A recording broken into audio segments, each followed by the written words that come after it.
Once again, we are going to have a quick recap about the taxes or taxic movements and along with the kineses, different kinds of kineses.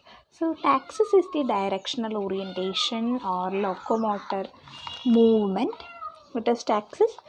Directional orientation or locomotor movement of an animal toward or away from the source of a stimulus or a combination of stimuli.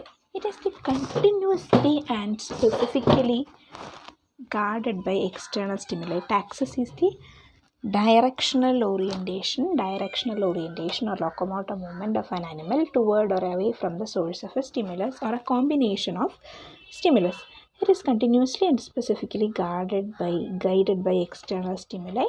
In it, the direction of movement is determined by a directional external stimulus. So what is taxis? Taxis is the directional orientation or locomotor movement of an animal towards or away from the source of a stimulus or a combination of stimuli. It is continuously and specifically guided by external stimuli. In it, the direction of movement is determined by a directional external stimuli. So, taxis is the directional orientation or locomotor movement of an animal toward or away from the source of a stimulus or a combination of stimuli. It is continuously and specifically guided by external stimuli. In it, the direction of movement is determined by a directional external stimuli. Thus, taxis is a stimulus-bound response occurring with reference to the direction of a stimulus. Taxis movements are affected by protoplasmic streaming, extrusion of body parts, locomotor structures, etc. Taxis differs from tropism in that taxis is a locomotor movement, whereas tropism is the growth movement of a part. Tropism is characteristic of plants. Taxic movements are of two major categories, namely positive taxis and negative taxis. Positive taxis is the movement of the animal toward the stimulus, whereas negative taxis is the movement away from the stimulus. Since taxic movements are stimulus bound, they vary with the nature of the stimulus. Taxis and kinetic movements. Taxic nature of the stimulus is light, then the taxis is phototaxis. Kinesis is photokinesis. Temperature or heat, thermotaxis. Chemical chemotaxis, touch or contact, thigmotaxis. Gravity geotaxis, electrical current galvanotaxis, and water hydrotaxis, water current rheotaxis. So which are most unfamiliar terms here? Like the one which is related to touch or contact, the thigmotaxis, that is a rare term. And something related to electric current is the galvanotaxis. Just remember galvanometer. So galvanotaxis. And then water current, rheotaxis. Rheo is something which is related with water current, so rheotaxis. So next we are going to learn about types of taxic movements. Thus phototaxis is the response of something to light stimulus, variation in the intensity, duration and direction of light. Thermotaxis is the response to temperature or heat. Chemotaxis is the response to chemical stimulus, and thigmotaxis is the response to touch or contact. The common types of taxic movements are given in the table. Types of taxic movements based on the receptor organ that perceives the stimulus. Several kinds of taxis may be recognized, like clinotaxis, tropotaxis, telotaxis, manotaxis, pneumotaxis, and etc. So first we are going to learn about the clinotaxis. This is a form of orientation in which a successive comparison of the intensity of the stimulus is taken as a reference. So it involves the successive comparison of the intensity of the stimulus in the nearby parts of the body. A typical example is the lateral swinging or wavy movements of the head or the whole body for detecting the direction of the stimulus. In clinotaxis, the receptor organ is unable to detect the source and direction of the stimulus, so the animal tries to compare the intensity of the stimulus on one side of the body with its intensity on the other side. This is affected by turning the receptor to one side at first and then to the other side. Repeated comparison of the intensity of the stimulus would enable the animal to turn until both of the sides are equally stimulated. Clinotaxis is believed to be essential for providing a continuous supply of information since the animal lacks long-term memory. Clinotaxis is exhibited by euglena, earthworms, maggots of some flies, etc. So that is what is termed as a clinotaxis. And now next one is the tropotaxis. This is a type of orientation in which there is a simultaneous comparison of the intensity of the stimulus received by two or more receptors. In it, bilateral receptors are used for simultaneous comparison between the two sites for detecting the source and direction of the stimulus. This simultaneous comparison enables the animal to move toward or away from the stimulus without lateral swings, characteristic of clinotaxis. Tropotaxis is exhibited by many insects, planarians, etc.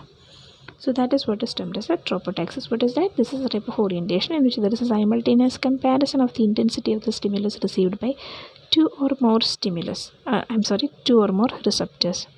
Bilateral receptors are used for simultaneous comparison between the two sides for detecting the source and direction of the stimulus.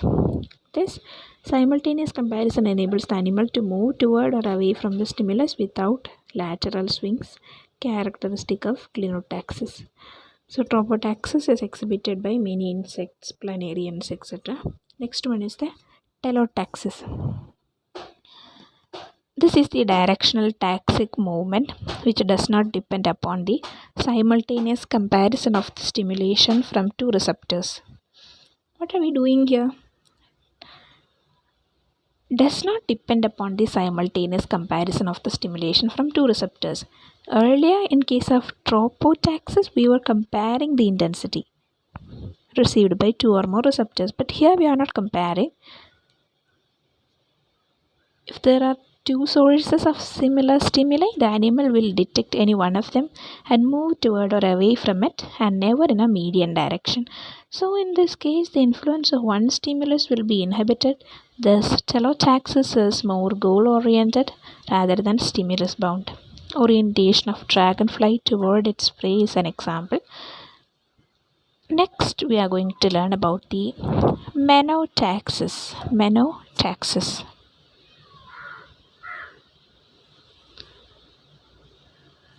So what is menotaxis? This is a light compass response. In it, orientation towards the source of the stimulus occurs at a definite angle to the direction of the stimulus. It serves as a behavioral mechanism for maintaining a constant direction of orientation. Menotaxis is a light compass response. In it, orientation towards the source of the stimulus occurs at a definite angle to the direction of the stimulus. It serves as a behavioral mechanism for maintaining a constant direction of orientation. The sun compass navigation of many insects, fishes, and birds is a typical example.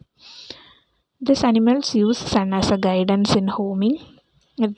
It is found in ants, bees, some aquatic crustaceans like Eupagirus, Argillus, etc. So this is the light compass response. Next one is the mnemotaxis. This is the memory-based orientation in which an animal follows the same path all the time for its orientation. If its memory map is disturbed by changing a part of its path,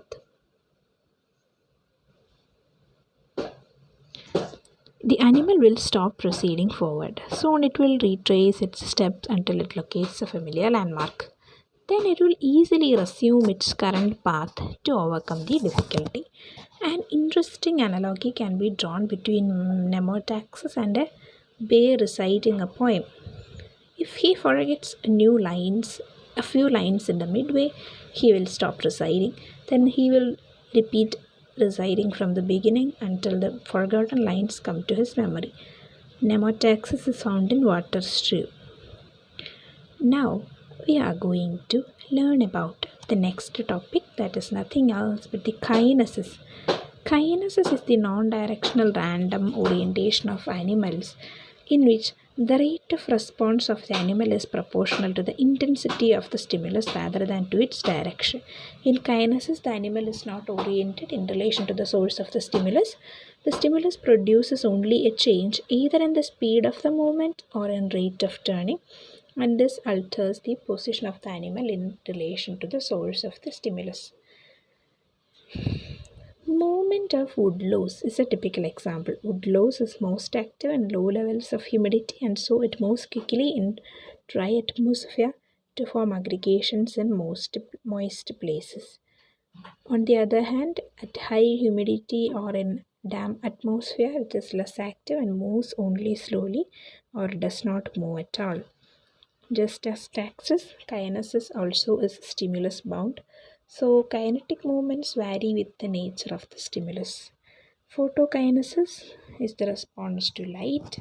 Thermokinesis responds to heat. Chemokinesis responds to chemicals. Hydrokinesis responds to water. Geokinesis responds to gravity, etc. are examples. There are two major classes of kinesis, namely clinokinesis and orthokinesis. Clinokinesis is the orientation in which the rate of change of direction or angular velocity increases in proportion to the increase in the intensity of the external stimulus.